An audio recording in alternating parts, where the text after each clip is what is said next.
¿Qué pasaría si te dijera que la Biblia registra casos de personas que nunca experimentaron la muerte?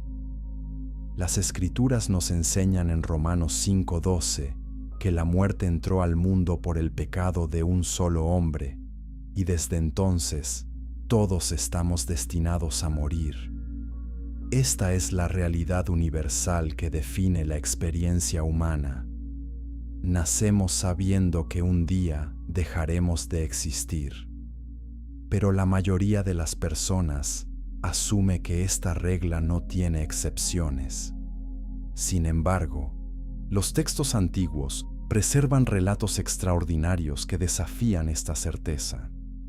En esta historia, exploraremos 3 caminos diferentes hacia lo imposible. Primero, descubriremos quiénes fueron estos hombres y qué los hizo únicos. Luego, examinaremos el contexto histórico y teológico de sus experiencias. Finalmente, entenderemos qué significan estas excepciones para nuestra comprensión de la fe y la eternidad. Y una vez que comprendamos esta primera capa, la verdadera historia comienza. La muerte es quizás el único destino verdaderamente democrático de la humanidad. No importa tu riqueza, tu poder, tu sabiduría o tu justicia. Desde los más grandes reyes hasta los más humildes siervos, todos comparten este final inevitable. Génesis 3:19 declara con claridad brutal la sentencia divina sobre la humanidad caída. Polvo eres y al polvo volverás. Esta sentencia ha permanecido inquebrantable durante milenios.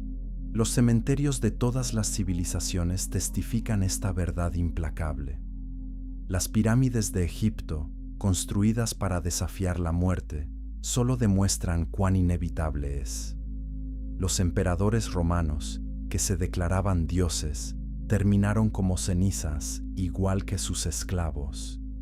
Los filósofos griegos, que buscaban la inmortalidad a través del conocimiento, descubrieron que la sabiduría no detiene el deterioro del cuerpo.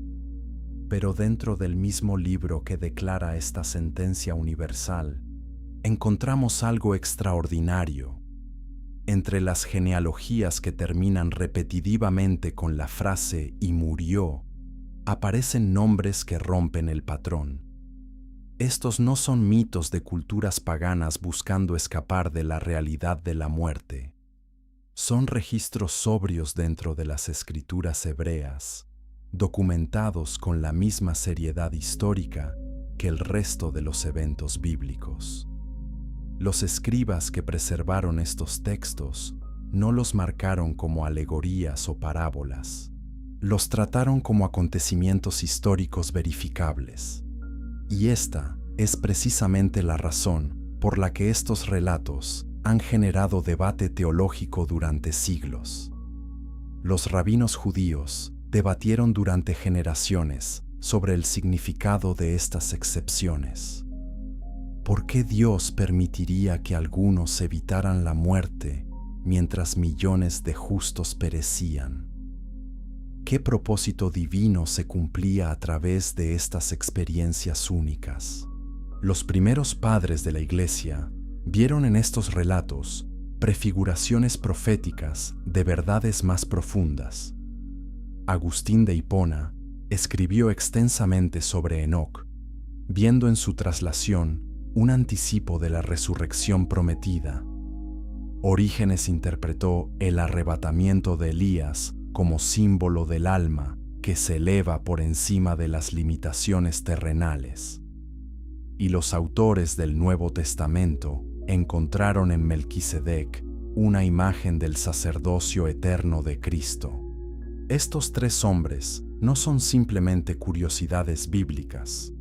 Sus historias representan diferentes dimensiones de la relación entre Dios y la humanidad. Uno caminó en intimidad tan profunda con Dios que trascendió los límites mortales. Otro se mantuvo firme en medio de la apostasía total hasta que Dios lo arrebató del mundo corrupto.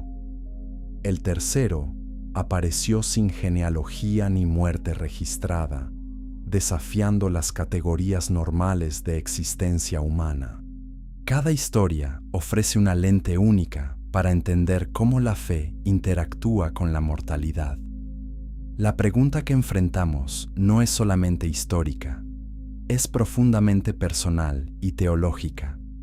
Si Dios pudo suspender la sentencia de muerte para estos tres, ¿qué nos dice eso sobre la naturaleza de la muerte misma? ¿Es la muerte tan absoluta como parece? ¿O es simplemente una transición que la fe puede transformar? Las Escrituras sugieren que la muerte, aunque universal en su alcance, no es invencible en su poder. Primera de Corintios 15:26. La llama el último enemigo que será destruido. No un enemigo eterno, sino uno destinado a la derrota. Entonces, ¿quiénes fueron estos tres hombres? Sus nombres resuenan a través de la historia bíblica con poder singular. Enoc, cuyo nombre significa dedicado o iniciado. Elías, cuyo nombre proclama que Yahvé es Dios. Melquisedec, cuyo nombre combina justicia y realeza.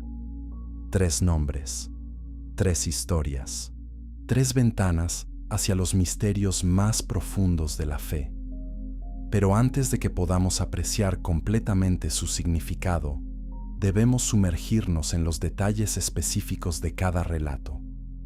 Debemos examinar el texto bíblico con cuidado, considerando tanto lo que dice como lo que silencia. Y debemos estar preparados para que estas historias antiguas desafíen nuestras suposiciones modernas sobre la vida, la muerte y lo que significa caminar con Dios. Lo que viene a continuación cambiará tu comprensión de lo que es posible cuando la fe se encuentra con lo divino. Capítulo 2. Enoc, el hombre que caminaba con Dios. Génesis 5 presenta una de las lecturas más monótonas de toda la Biblia. Es una genealogía que se extiende desde Adán hasta Noé, repitiendo una fórmula aparentemente interminable. Fulano vivió tantos años y engendró a Mengano. Fulano vivió después del nacimiento de Mengano tantos años más y tuvo otros hijos e hijas. Y murió, y murió, y murió. La frase se repite como un tambor fúnebre, marcando el ritmo inevitable de la mortalidad humana.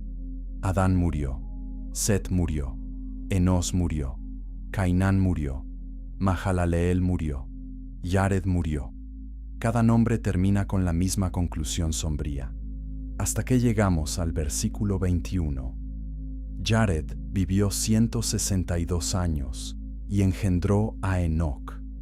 El nombre aparece sin fanfarria especial en la lista. Pero cuando llegamos a la descripción de la vida de Enoc, algo cambia dramáticamente. Génesis 5:22 nos dice que Enoc caminó con Dios. Esta frase en hebreo, Hitalesh et ha Elohim, es extraordinariamente inusual. No se usa para ningún otro personaje en esta genealogía.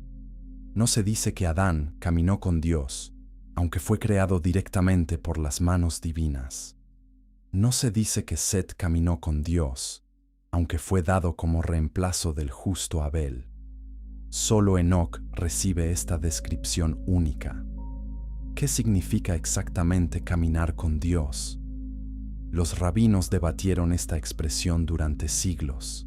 Algunos interpretaron que Enoc mantenía una comunión constante e ininterrumpida con el Creador. Otros sugirieron que vivía en perfecta obediencia a la voluntad divina revelada. El texto hebreo implica un movimiento continuo, una relación dinámica que se desarrollaba momento a momento. No era simplemente que Enoc conocía acerca de Dios. Caminaba junto a Él como un compañero camina junto a otro en un viaje compartido. Esta intimidad define toda su existencia registrada. Enoc caminó con Dios después del nacimiento de Matusalén por 300 años. 300 años de comunión ininterrumpida. Para ponerlo en perspectiva, eso es más tiempo que toda la historia de Estados Unidos como nación. Imagina mantener una relación íntima y creciente durante 3 siglos completos. Cada día, eligiendo la presencia de Dios sobre las distracciones del mundo. Cada año, profundizando en el conocimiento del carácter divino. Cada década, alejándose más de la naturaleza caída y acercándose más a la naturaleza santa. Esta no fue una experiencia espiritual momentánea o una temporada de devoción intensa. Fue un estilo de vida sostenido durante un periodo de tiempo que desafía la comprensión moderna. El contexto histórico hace esto aún más notable. Enoc vivió en la 7ª generación desde Adán. El mundo aún era relativamente joven, pero el pecado ya había echado raíces profundas. Génesis 4 registra el asesinato de Abel por Caín, el primer homicidio humano. Génesis 4, 23. Preserva el canto jactancioso de Lamec, presumiendo de violencia vengativa. La maldad humana se estaba multiplicando rápidamente, y en medio de esta degeneración moral acelerada, Enoc eligió un camino radicalmente diferente. No se retiró del mundo como un ermitaño. Tuvo hijos e hijas, participando en la vida familiar y comunitaria normal. Pero en medio de todas estas actividades ordinarias, mantuvo su caminar extraordinario con Dios. Judas 14 y 15 nos proporciona un detalle fascinante que no aparece en Génesis. Enoc profetizó sobre el juicio venidero. Proclamó un mensaje que debe haber sonado extraño en sus días. He aquí, vino el Señor con sus santas decenas de millares para hacer juicio contra todos. Esta no era una predicción popular. Era una advertencia de consecuencias divinas para la rebelión humana.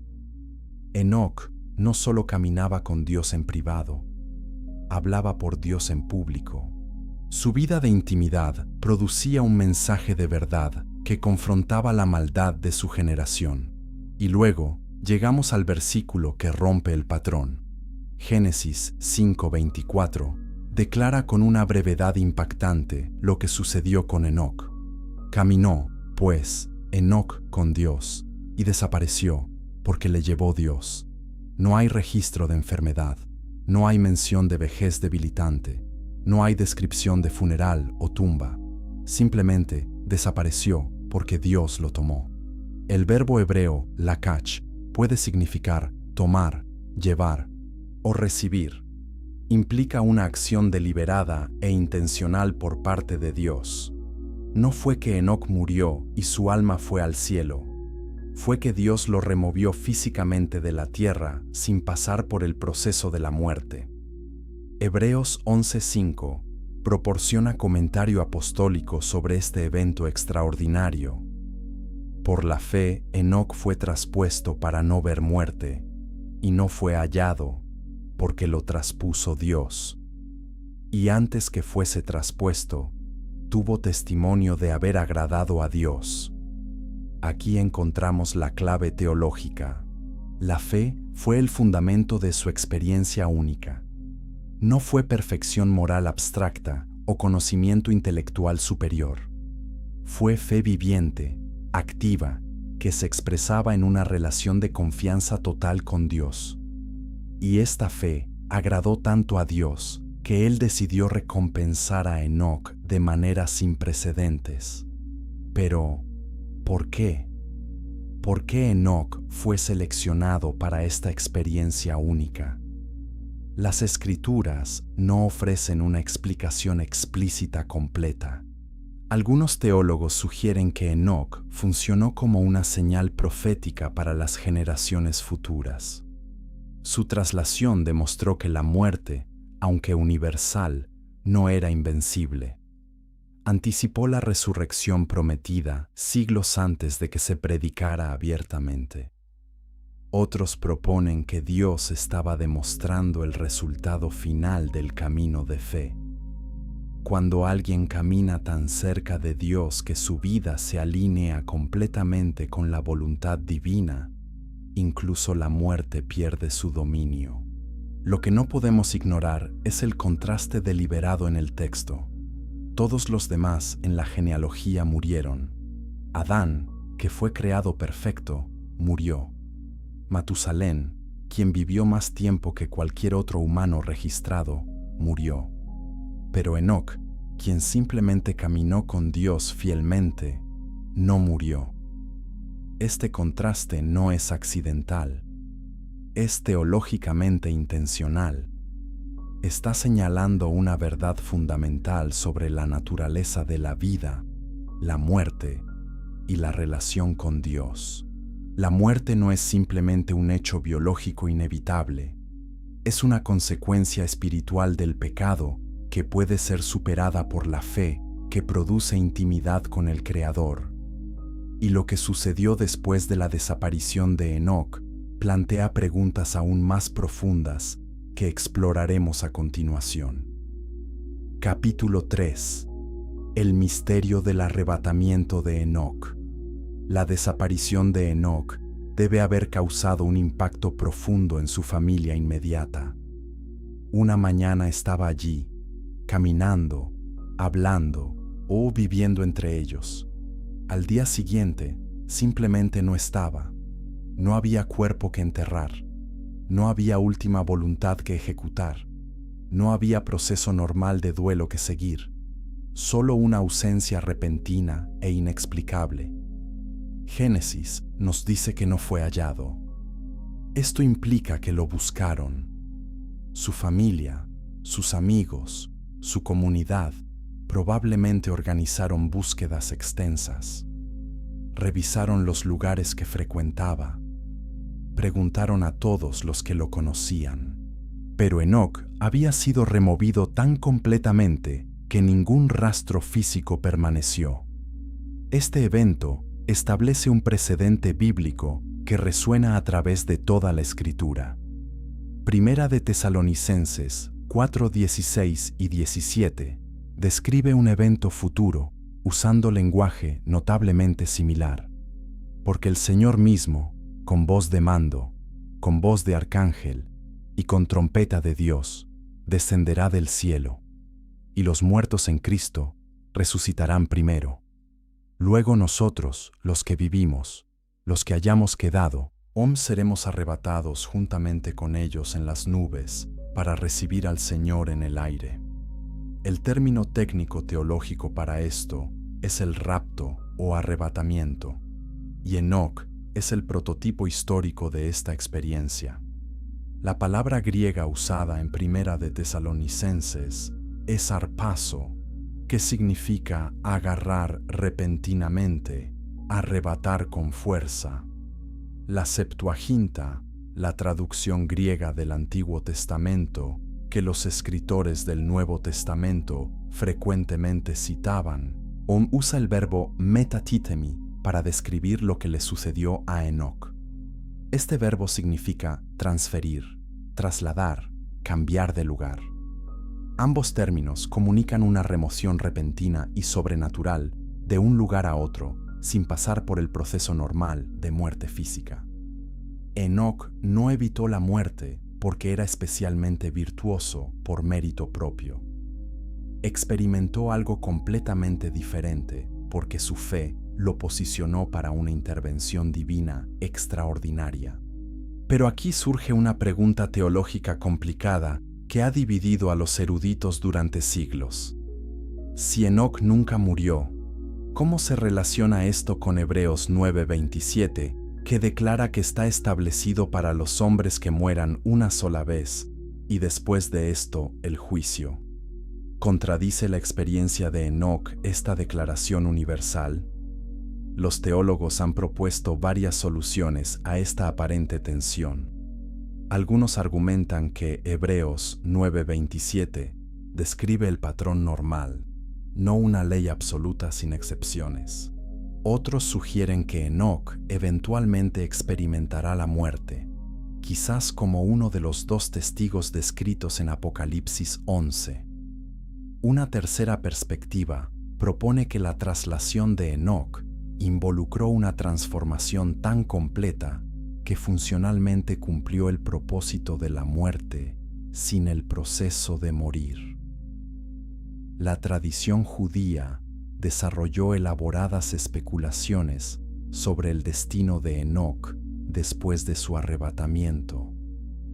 El libro apócrifo de Enoc, aunque no canónico, preserva antiguas tradiciones judías que lo identifican como un escriba celestial. Según estos textos, Enoc fue llevado al cielo, donde le fueron revelados misterios cósmicos sobre el funcionamiento del universo, el juicio venidero y la naturaleza de los ángeles caídos. Fue transformado en el ángel Metatrón, convirtiéndose en una especie de mediador entre el cielo y la tierra. Aunque estas tradiciones no son bíblicas, demuestran cuán profundamente la figura de Enoc capturó la imaginación religiosa judía. Lo que sí sabemos con certeza bíblica es que Hebreos 11:5 declara que Enoc tuvo testimonio de haber agradado a Dios. Esta frase es crucial. No dice que Enoc era perfecto, dice que agradó a Dios. El siguiente versículo explica cómo. Sin fe es imposible agradar a Dios, porque es necesario que el que se acerca a Dios crea que le hay y que es galardonador de los que le buscan. La fe de Enoc no era una creencia abstracta o intelectual, era una confianza viva que se expresaba en búsqueda constante de Dios.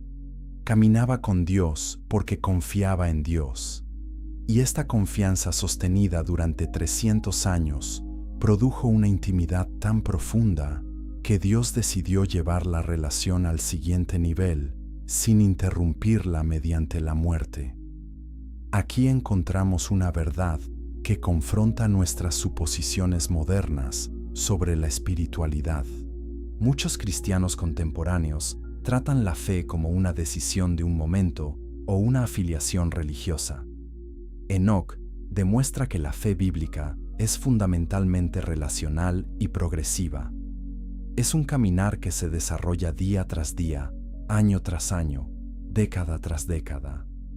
No es un estado estático de creencia correcta, sino un viaje dinámico de intimidad creciente. Y este tipo de fe tiene consecuencias que trascienden lo ordinario. No solo afecta cómo vivimos, sino también cómo dejamos esta vida. La historia de Enoc también plantea preguntas incómodas sobre nuestras prioridades espirituales.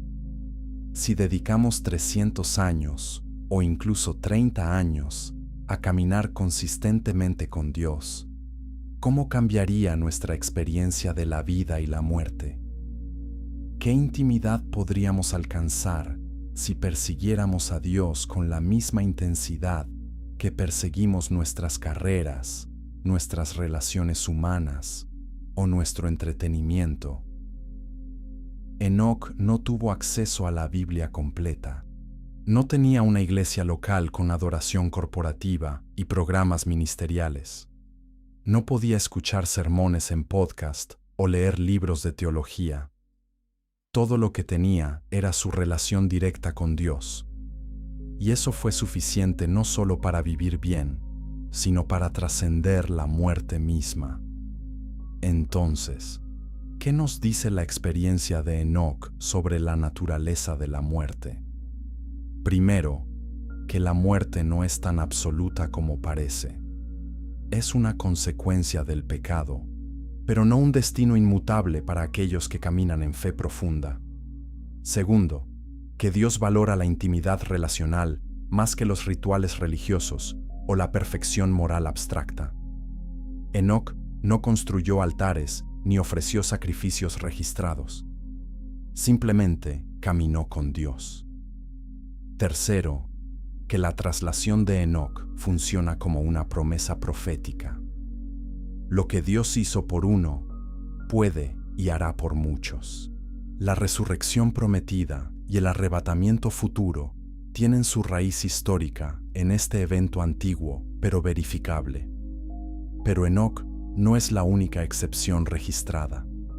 Siglos después, otro profeta experimentaría una salida igualmente dramática de este mundo.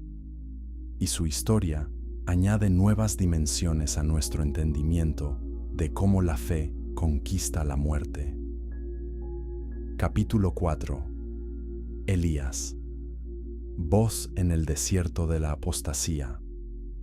Si Enoc representa la intimidad silenciosa con Dios, Elías representa el coraje profético en medio de la apostasía total. Su nombre en hebreo, Eliyahu, significa Yahvé es mi Dios, y este nombre se convirtió en su mensaje central en una época cuando Israel había olvidado completamente esta verdad fundamental. Elías aparece repentinamente en 1 de Reyes 17:1 sin introducción genealógica. No se nos dice nada sobre su familia, su tribu o su trasfondo, solo que era tisbita, de los moradores de Galaad, y sus primeras palabras registradas son una declaración audaz de juicio divino, dirigida directamente al rey más malvado de Israel.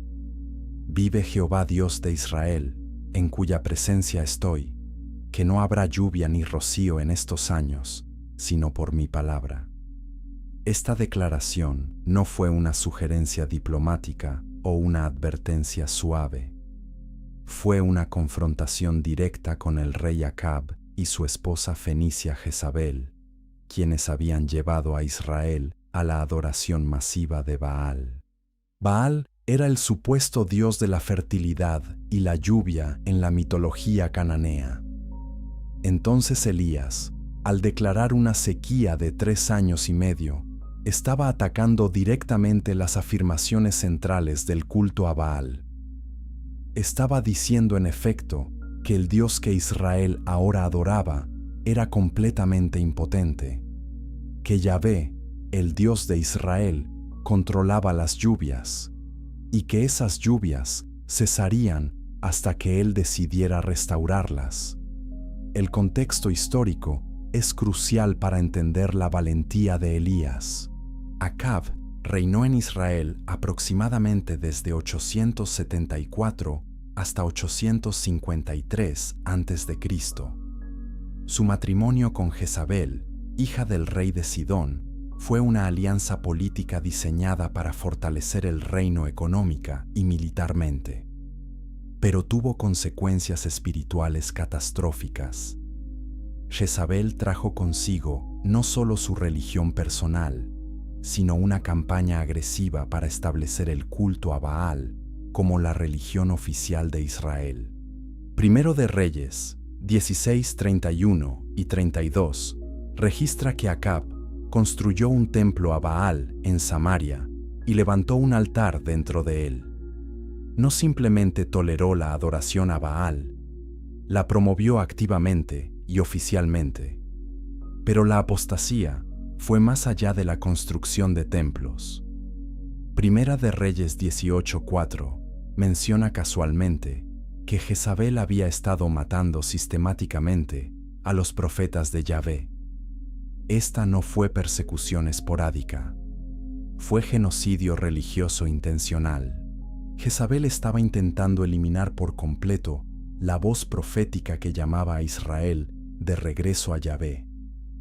En este contexto de terror y apostasía masiva, Elías se presentó solo ante el rey para declarar juicio.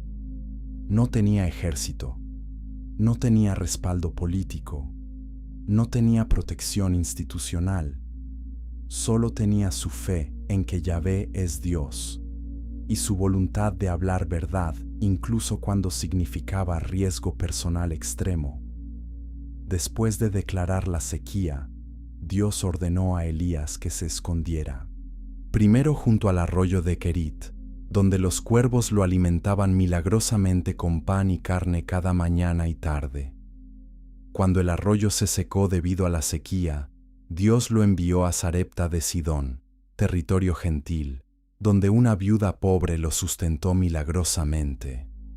Es irónico que durante la hambruna en Israel, Elías fue alimentado primero por aves impuras según la ley levítica, y luego por una mujer gentil en tierra pagana.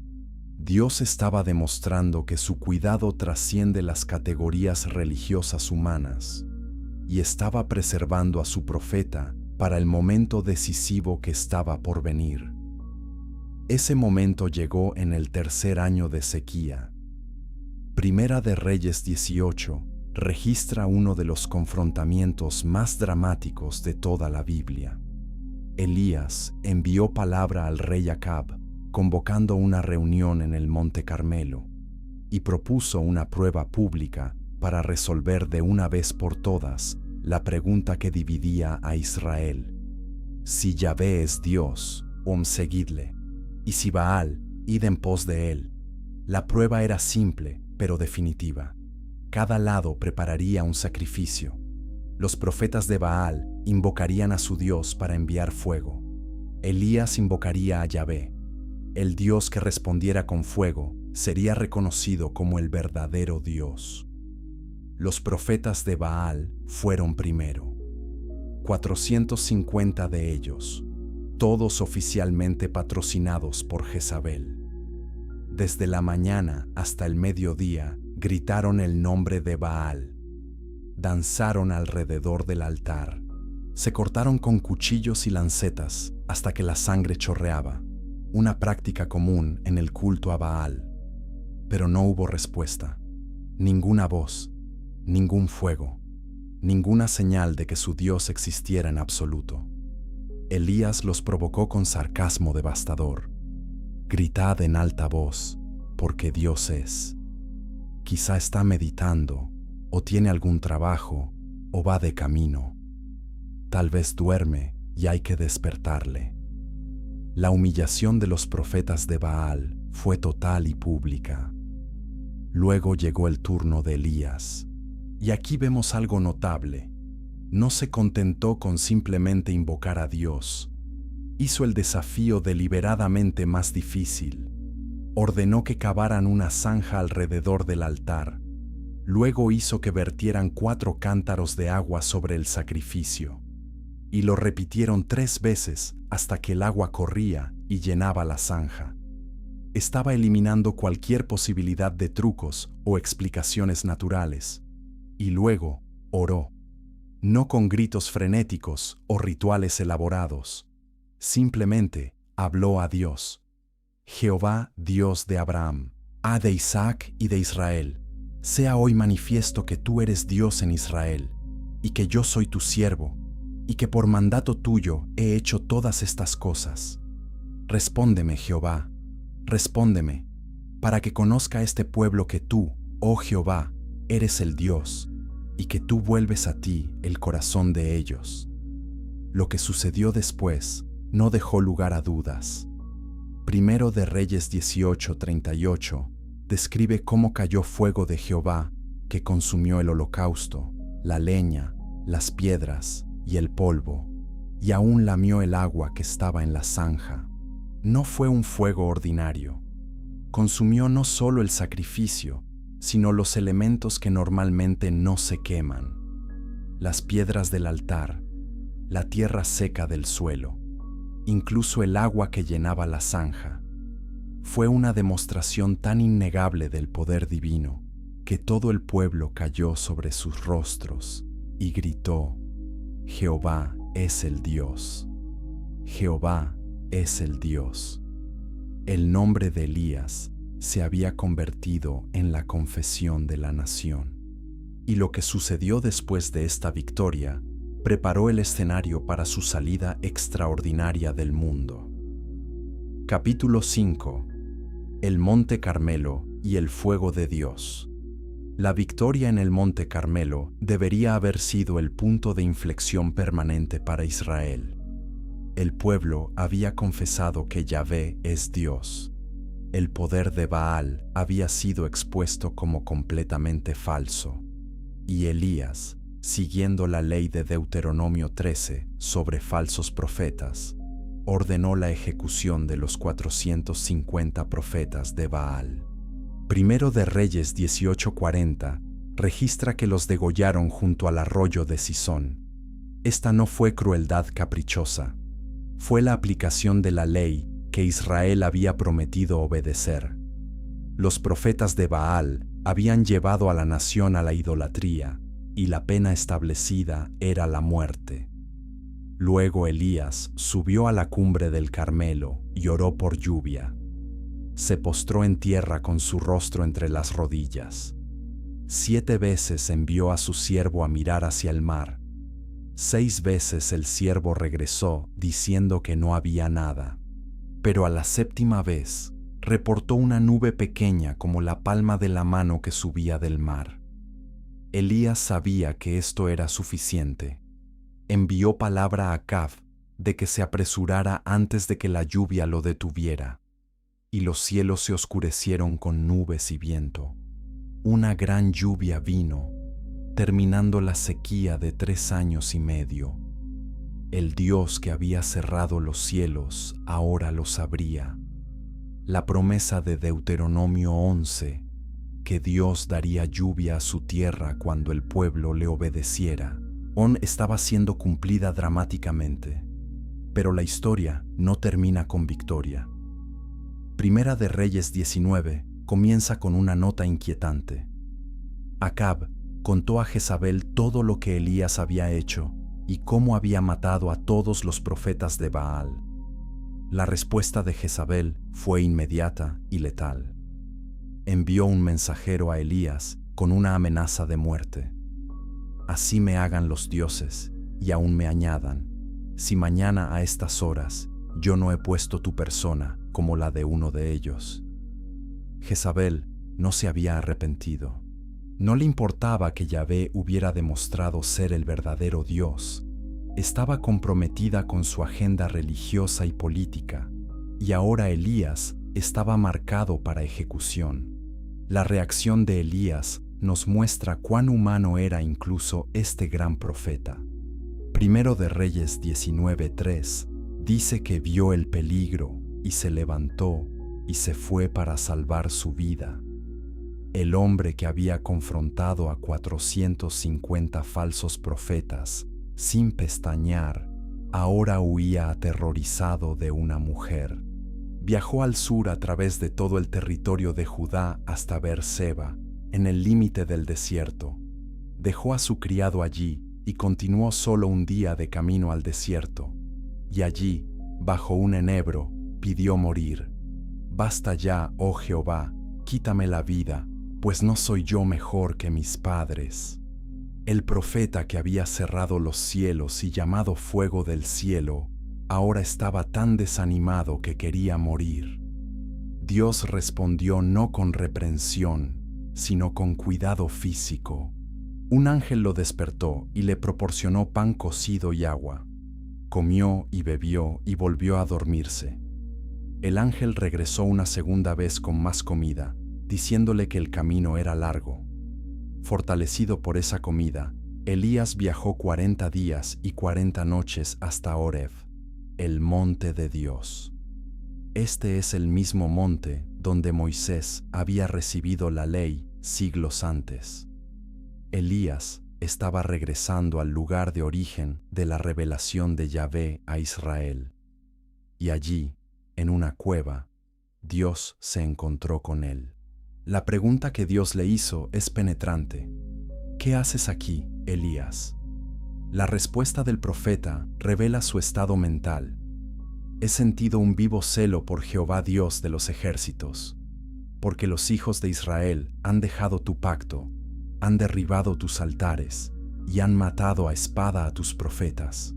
Y yo solo he quedado, y me buscan para quitarme la vida. Elías estaba experimentando lo que los psicólogos modernos llamarían agotamiento total, físico, emocional, espiritual.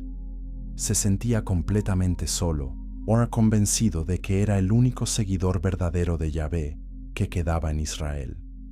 Entonces Dios le ordenó que saliera de la cueva y se parara en el monte delante de Jehová. Y Primero de Reyes 19, 11 y 12 describe lo que siguió. Pasó un viento grande y poderoso que rompía los montes y quebraba las peñas, pero Jehová no estaba en el viento.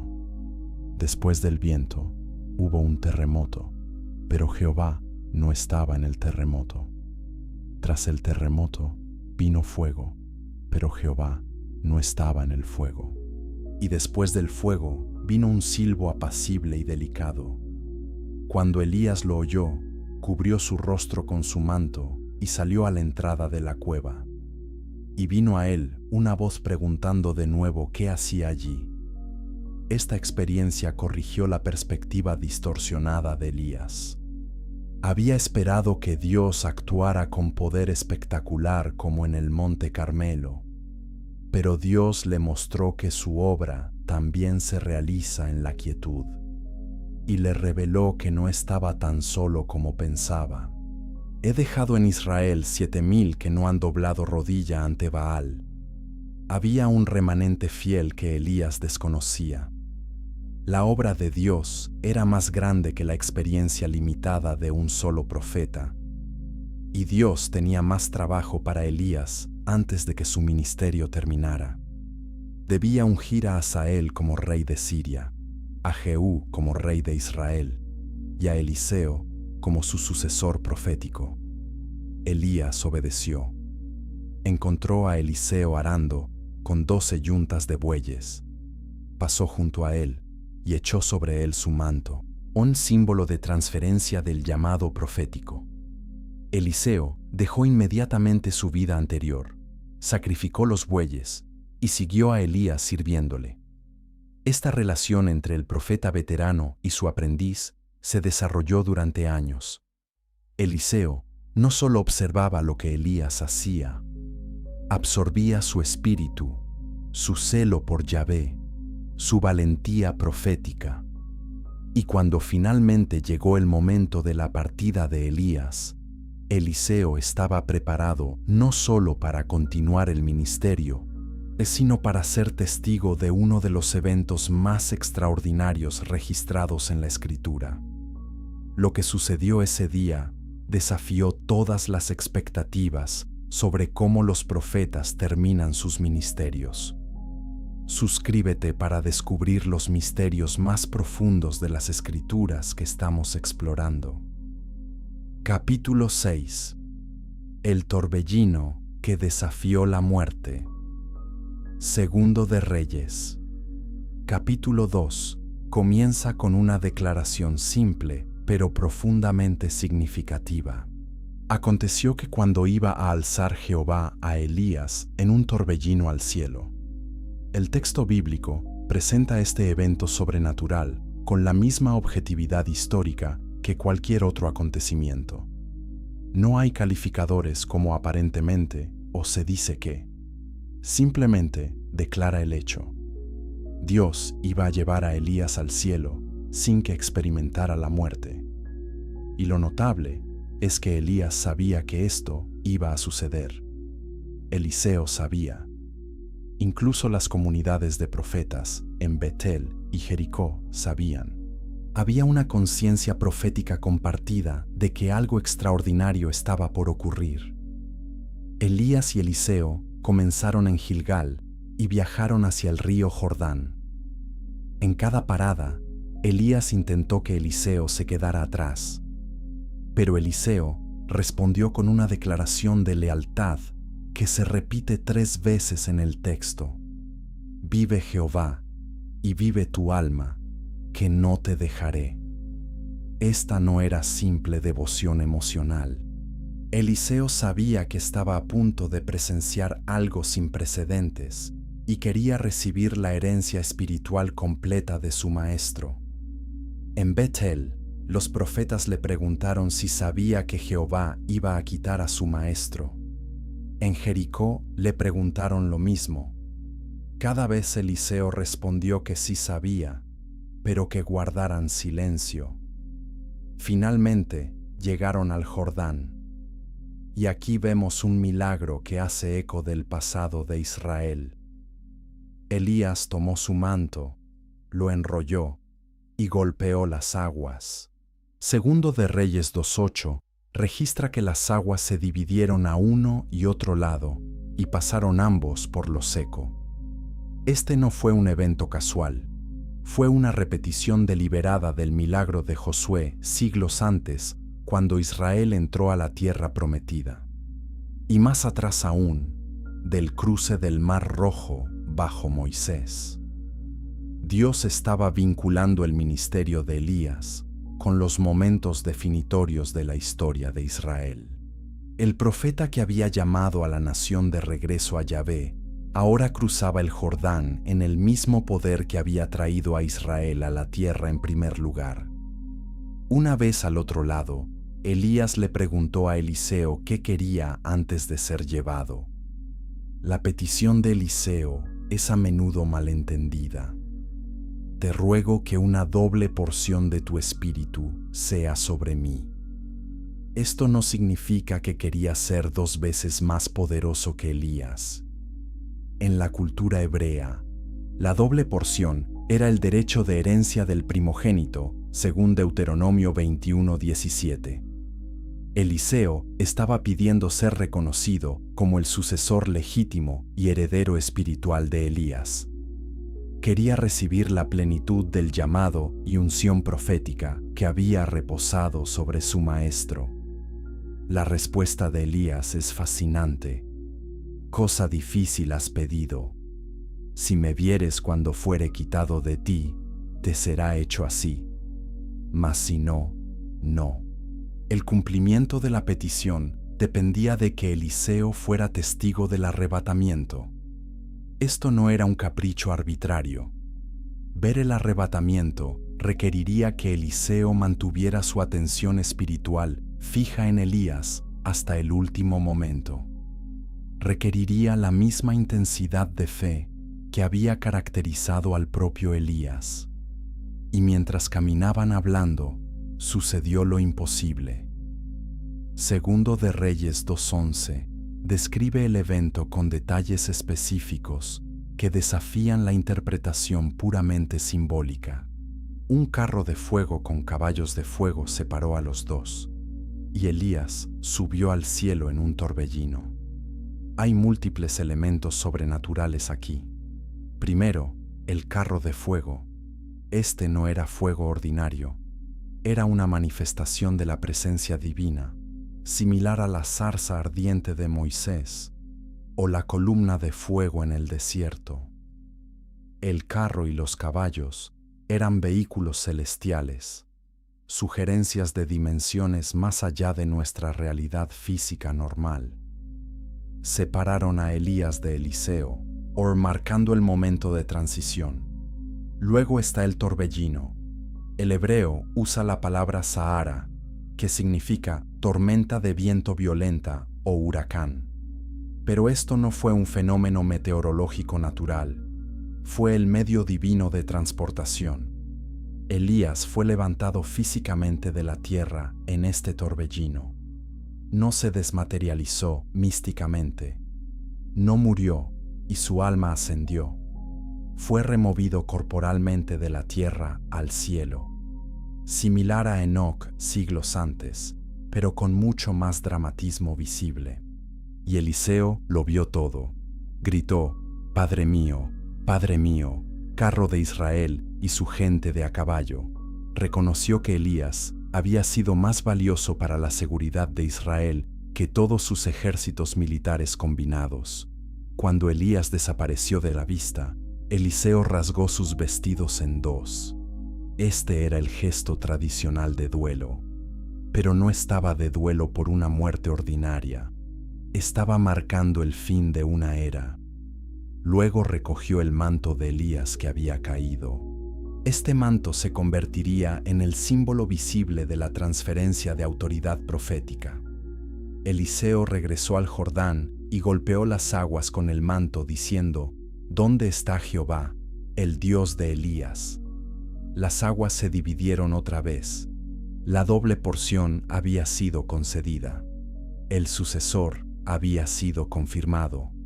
Y los profetas de Jericó, que observaban desde lejos, reconocieron que el espíritu de Elías reposaba sobre Eliseo. Pero, ¿a dónde fue Elías? El texto dice simplemente que subió al cielo. No proporciona geografía celestial específica. No describe lo que experimentó después del arrebatamiento. Deja estos detalles en misterio intencional. Lo que sí sabemos es que Elías no experimentó la muerte. Su cuerpo no fue enterrado en tierra. No pasó por el proceso de deterioro que define la existencia post-mortem normal. Fue trasladado de la existencia terrenal a la celestial sin interrupción. Y siglos más tarde, aparecería nuevamente en el monte de la Transfiguración junto a Moisés, y hablando con Jesús sobre su éxodo que estaba por cumplirse en Jerusalén. Lo cual nos dice que Elías permanece consciente, activo e involucrado en el plan redentor de Dios. La pregunta que surge ahora es qué nos enseña esta experiencia dramática sobre la naturaleza de la muerte y la fe. Capítulo 7. Melquisedec, el rey sin principio ni fin. Si Enoc y Elías son excepciones documentadas a la regla universal de la muerte, Melquisedec es algo completamente diferente. Es una figura tan misteriosa que incluso la categorización de su excepcionalidad se vuelve problemática. Aparece brevemente en Génesis 14, luego desaparece por 1000 años de historia bíblica, solo para reaparecer en el Salmo 110, y finalmente recibe extensa explicación teológica en Hebreos 7. Y en cada aparición plantea más preguntas de las que responde. Su nombre significa Rey de Justicia. Su título es Rey de Salem, que significa Rey de Paz. Y su rol es sacerdote del Dios Altísimo. Pero, ¿quién era realmente? ¿De dónde vino? ¿Y por qué no hay registro de su muerte? La historia comienza en Génesis 14, después de que Abraham rescatara a su sobrino Lot de los 4 reyes del oriente que habían invadido la región. Abraham estaba regresando victorioso con los bienes recuperados cuando Melquisedec salió a su encuentro. Génesis 14:18 lo presenta sin preparación previa. Entonces Melquisedec, rey de Salem, sacó pan y vino. Era sacerdote del Dios Altísimo. No hay explicación de quién era este rey sacerdote. No hay genealogía conectándolo con ninguna línea familiar conocida. No hay mención previa en la narrativa. Simplemente aparece como si siempre hubiera estado allí. Lo que hace este encuentro tan significativo es lo que sucede después. Melquisedec bendijo a Abraham con palabras específicas. Bendito sea Abraham del Dios Altísimo, creador de los cielos y de la tierra. Y bendito sea el Dios Altísimo, que entregó tus enemigos en tu mano. Hay algo profundamente importante aquí. Abraham, quien había sido llamado directamente por Dios, quien había recibido promesas divinas específicas sobre descendencia y tierra, quien es llamado el padre de la fe, estaba siendo bendecido por otra persona. Y Hebreos 7:7 establece el principio que sin discusión alguna, el menor es bendecido por el mayor. Esto implica que Melquisedec tenía una posición espiritual que de alguna manera superaba incluso la de Abraham. La respuesta de Abraham confirma esto. Génesis 14:20 registra que Abraham le dio el diezmo de todo. Esta no fue una transacción comercial, fue un reconocimiento de autoridad espiritual. El diezmo en la cultura antigua era dado a superiores como reconocimiento de su posición. Abraham, sin que se le ordenara hacerlo, voluntariamente dio una 10ª parte de todo el botín de guerra a Melquisedec. Esto sucedió siglos antes de que la ley mosaica estableciera el diezmo como práctica obligatoria para los levitas. Abraham estaba respondiendo a algo que reconocía en Melquisedec, una autoridad sacerdotal que trascendía las estructuras religiosas que aún no existían formalmente. Luego, Melquisedec desaparece de la narrativa. No hay mención de su muerte. No hay registro de descendientes. No hay tumba identificada. Solo silencio por aproximadamente 1000 años de historia bíblica. Hasta que el rey David escribió el Salmo 110, un salmo mesiánico profético. El versículo 4 contiene una declaración extraordinaria. Juró Jehová, y no se arrepentirá. Tú eres sacerdote para siempre, según el orden de Melquisedec. Aquí encontramos una promesa divina sobre un sacerdocio que no sigue el modelo levítico establecido en la ley de Moisés. Un sacerdocio según el orden de Melquisedec. Un sacerdocio eterno que no depende de genealogía humana ni de sucesión generacional. El Nuevo Testamento en Hebreos 7 proporciona el comentario teológico más extenso sobre Melquisedec, y aquí es donde el misterio se profundiza intencionalmente. Hebreos 7:3 hace declaraciones que han confundido a los intérpretes durante 2 milenios. Sin padre, sin madre, sin genealogía, que ni tiene principio de días, ni fin de vida, sino hecho semejante al Hijo de Dios, permanece sacerdote para siempre. ¿Cómo debemos entender estas frases? Hay varias interpretaciones principales que los eruditos han propuesto a través de la historia. Algunos argumentan que Melquisedec era una teofanía, una aparición preencarnada del propio Cristo.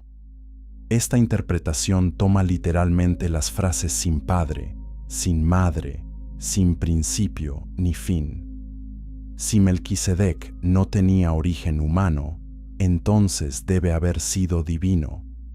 Y dado que es presentado como sacerdote del Dios Altísimo, la conclusión lógica sería que era una manifestación temporal del Hijo de Dios antes de la encarnación en Belén.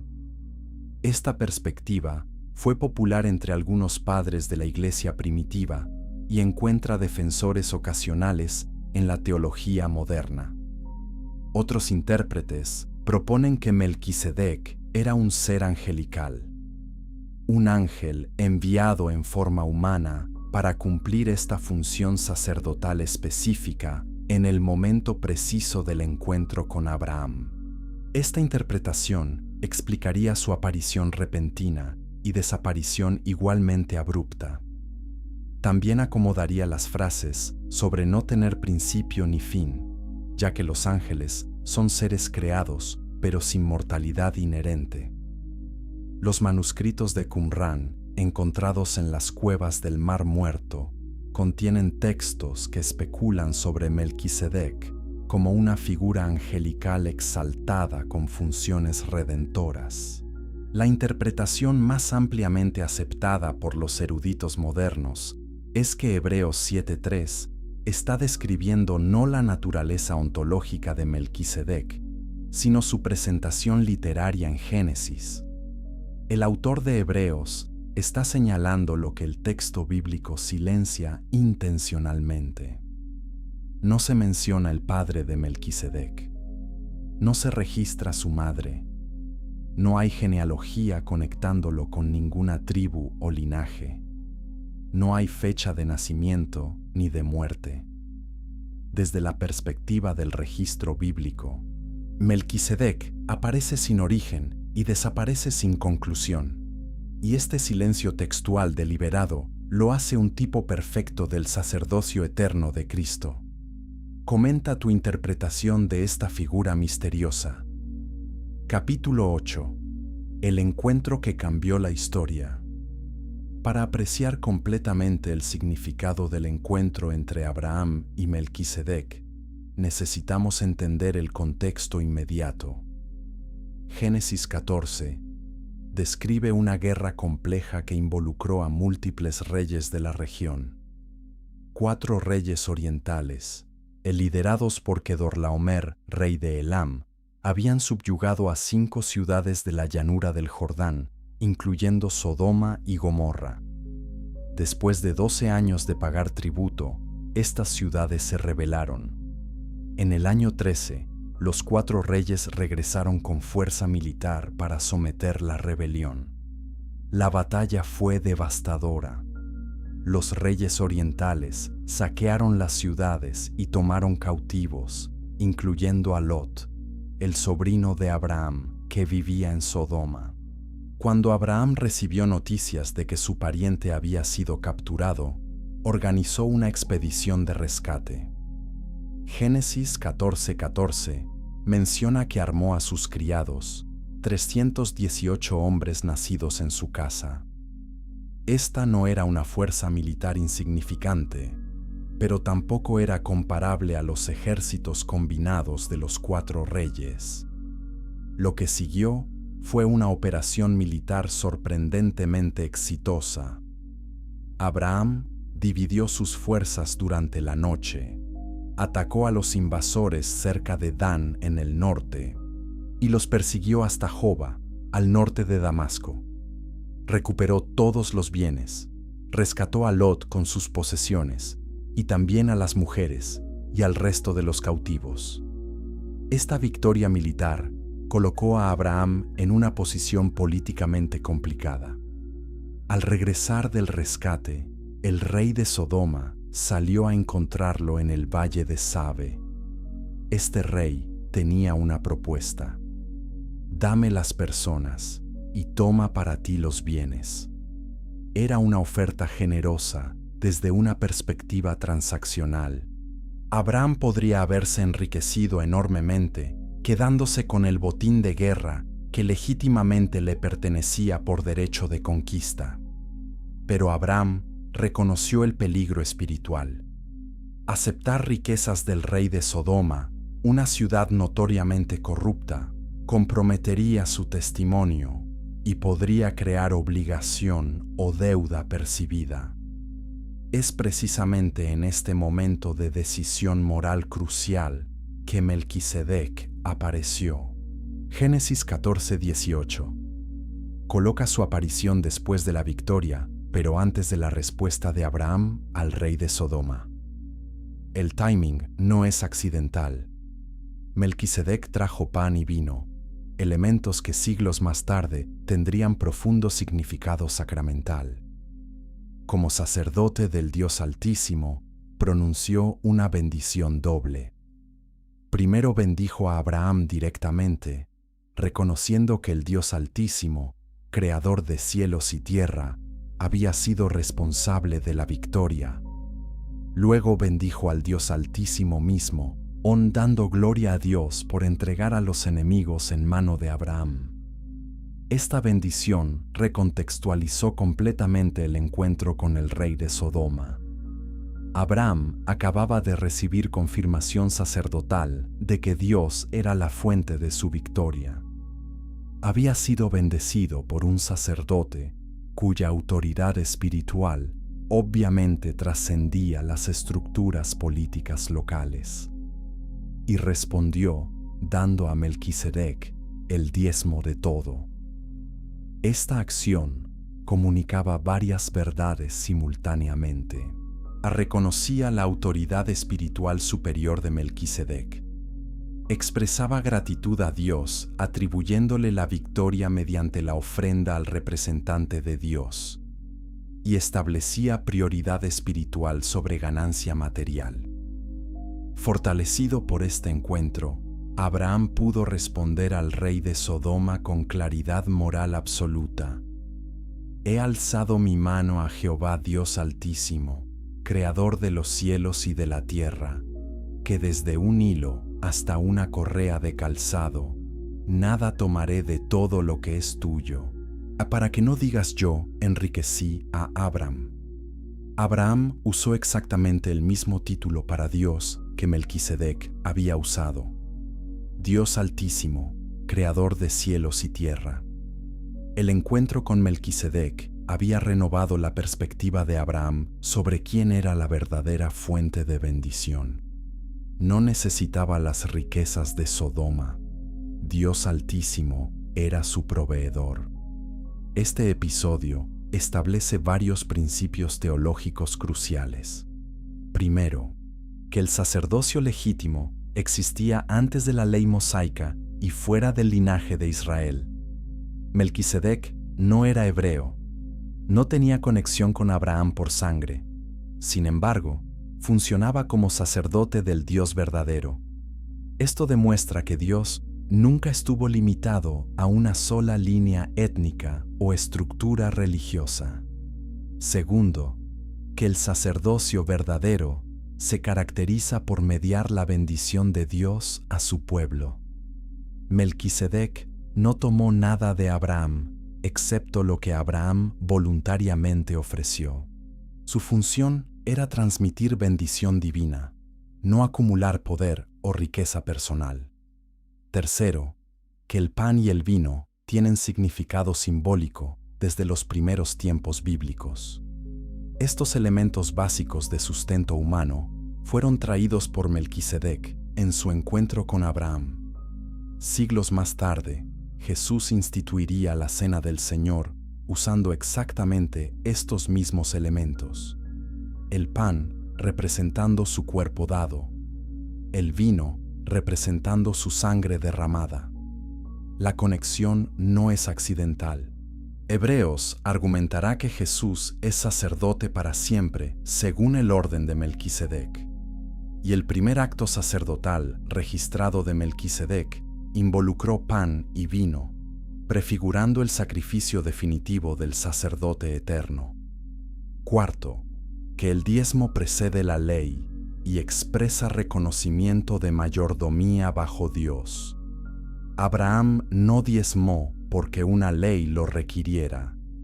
Diezmó como respuesta natural a reconocer la bendición de Dios mediada a través de su sacerdote. Esta práctica voluntaria estableció un precedente que la ley más tarde formalizaría. Pero el principio subyacente permanece. Todo lo que poseemos viene de Dios. Devolver una porción reconoce esta realidad fundamental. Y finalmente, este encuentro demostró que incluso el padre de la fe necesitaba fortalecimiento y perspectiva espiritual en momentos de decisión crítica. El timing de la aparición de Melquisedec no fue casual, fue providencial, equipando a Abraham para rechazar la tentación de compromiso que el rey de Sodoma representaba. Y este patrón de sacerdocio que media la presencia y bendición de Dios encuentra su cumplimiento definitivo en Cristo. Si esta revelación te ha impactado, dale me gusta y comparte con otros creyentes.